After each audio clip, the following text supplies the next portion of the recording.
Tuduhan genosida Israel telah memasuki babak baru. Pada Jumat 26 Januari 2024, Mahkamah Internasional resmi memerintahkan Israel untuk menyetop genosida terhadap warga Palestina. Israel bahkan juga diperintahkan untuk memfasilitasi bantuan kemanusiaan yang dibutuhkan di Gaza. Hal ini berawal dari gugatan Afrika Selatan yang mengajukan dakwaan genosida terhadap Israel. Lantas apa itu genosida dan mengapa Afrika Selatan begitu berani menyeret Israel ke Mahkamah Internasional?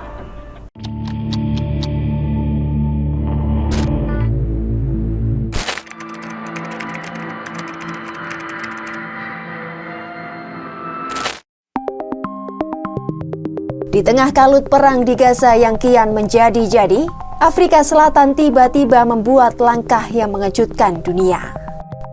Saat negara-negara mayoritas Muslim cenderung lamban merespons perang, Afrika Selatan justru tanpa ragu menyeret Israel ke Mahkamah Internasional atau ICJ dengan tuduhan genosida. Langkah Afrika Selatan itu pun dinilai cukup berani.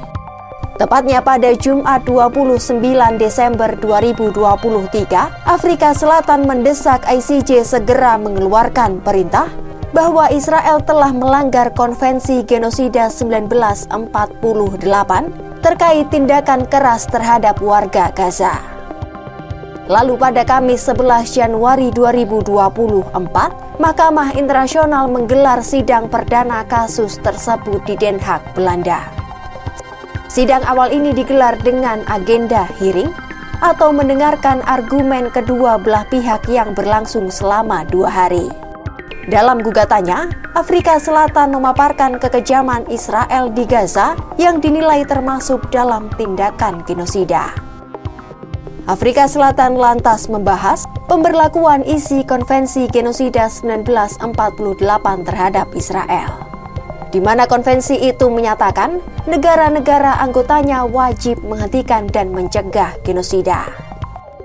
Di lain sisi, Afrika Selatan menyatakan Hamas tidak bisa diadili berdasarkan hukum internasional karena bukan negara dan bukan anggota Konvensi Genosida 1948.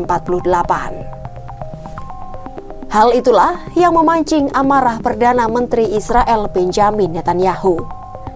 Netanyahu menyebut dunia sedang diputar balikan. Menurutnya pernyataan Afrika Selatan itu sebagai kebohongan dan kemunafikan. Perdana Menteri Israel itu pun menegaskan tidak ada yang dapat menghentikan perang termasuk Mahkamah Internasional sekalipun. עולם הפוך. ודווקא צה"ל, הצבא המוסרי ביותר בעולם, שעושה הכל כדי להימנע מפגיעה בבלתי מעורבים, הוא מואשם על ידי נציגי המפלצות ברצח עם. הצביעות של דרום אפריקה זועקת לשמיים. איפה הייתה דרום אפריקה כשמיליוני בני אדם נרצחו ונעקרו מבתיהם בסוריה ובתימן, ועל ידי מי? על ידי השותפים של החמאס. עולם הפוך, איפה הייתם? אנחנו יודעים איפה אנחנו נמצאים. אנחנו נמשיך להילחם במחבלים, אנחנו נמשיך להדוף את השקרים, אנחנו נמשיך לשמור על זכותנו הצודקת להגן על עצמנו ולהבטיח את עתידנו עד לניצחון המוחלט. Sementara itu, dalam sidang hari kedua yang berlangsung pada Jumat 12 Januari 2024, Israel membela diri. Israel menegaskan, serangan yang dilancarkannya semata-mata dilakukan untuk melawan Hamas, bukan untuk melakukan genosida terhadap warga Palestina. Menurut Israel, Hamaslah yang seharusnya bertanggung jawab atas tindakan genosida di Gaza.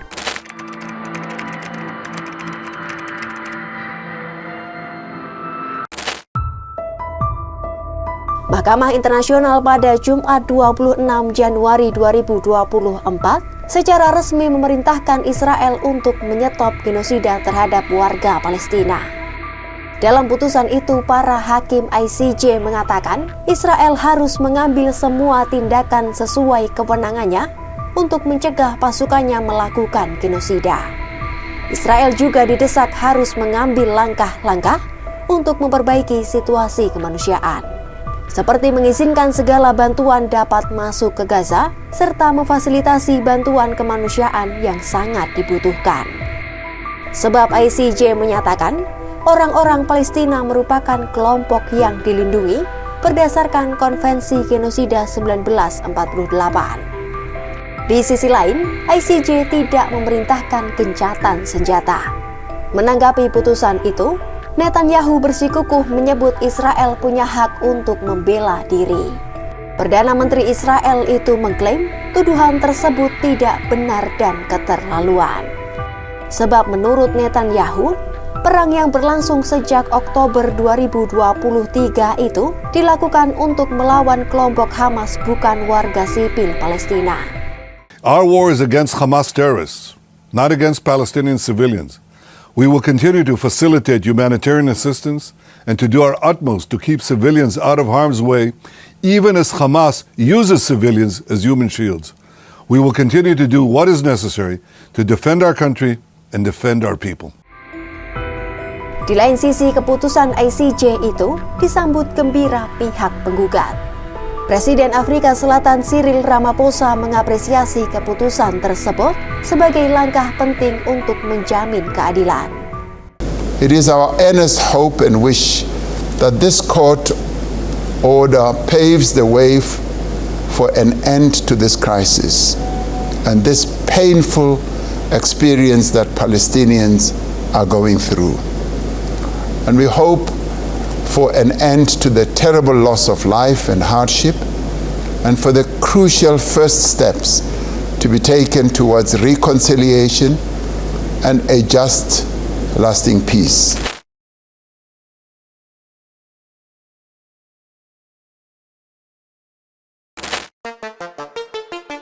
Istilah genosida ramai dibicarakan usai perang Israel dan Hamas pecah. Lantas apa sebenarnya genosida itu dan bagaimana saja bentuknya? Istilah genosida berasal dari dua kata, yakni xenos yang berasal dari bahasa Yunani dan shide yang berasal dari bahasa Latin. Xenos berarti ras, suku, atau bangsa, sedangkan shide berarti pembunuhan. Sehingga genosida adalah penghancuran yang disengaja dan sistematis terhadap sekelompok orang karena etnis, kebangsaan, agama, atau rasnya. Tindakan genosida mencakup pembunuhan, menyebabkan luka berat secara fisik atau mental, dan dengan sengaja menimbulkan kondisi kehidupan yang menyebabkan kehancuran fisik kelompok sepenuhnya atau sebagian. Istilah ini semula diciptakan oleh Raphael Lemkin, seorang ahli hukum kelahiran Polandia yang menjabat sebagai penasihat Departemen Perang Amerika Serikat selama Perang Dunia Kedua.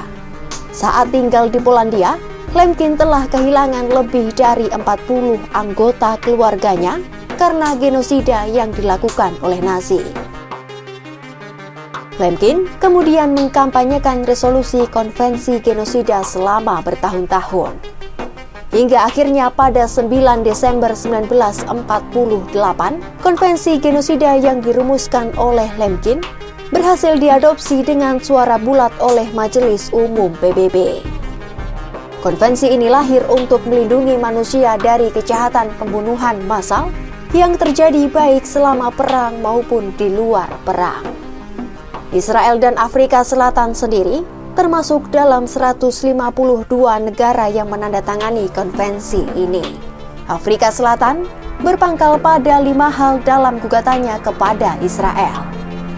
Di antaranya yakni pembunuhan massal warga Palestina, penderitaan mental dan fisik, pemindahan paksa dan blokade bantuan, penghancuran total sistem layanan kesehatan Gaza, dan upaya menghalangi petugas medis dalam upaya penyelamatan nyawa manusia. Tidak hanya itu, Afrika Selatan juga mengutip komentar pejabat Israel yang menurut mereka menunjukkan niat untuk melakukan genosida.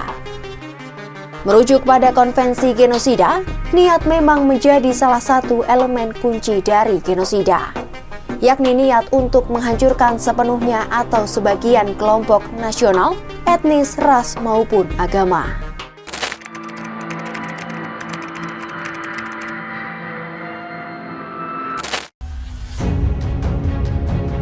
Putusan Mahkamah Internasional atas dakwaan genosida Israel memicu berbagai macam respons dunia. Meski banyak negara menyambut baik putusan ICJ, namun ada juga negara yang menolak tuduhan terhadap Israel tersebut. Di antaranya yakni Amerika Serikat, Inggris, Irlandia, Guatemala, dan Hungaria. Juru bicara Keamanan Nasional Amerika Serikat John Kirby mengecam gugatan itu dan menyebutnya sebagai hal yang tidak pantas, kontraproduktif hingga sama sekali tidak berdasar.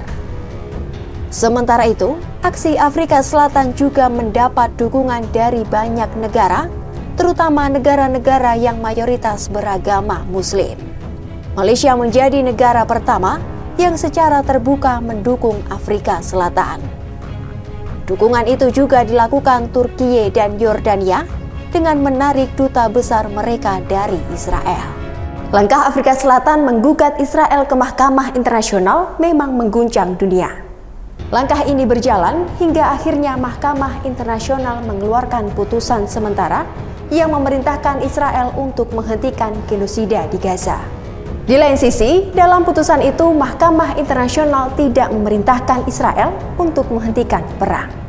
Israel juga tidak diperintahkan untuk melakukan gencatan senjata segera. Lantas mungkinkah gebrakan Afrika Selatan ini membawa perdamaian bagi warga Gaza? Untuk tahu kisah-kisah lainnya, jangan lupa subscribe YouTube channel Story dan Kompas.com. Kompas.com, jernih melihat dunia.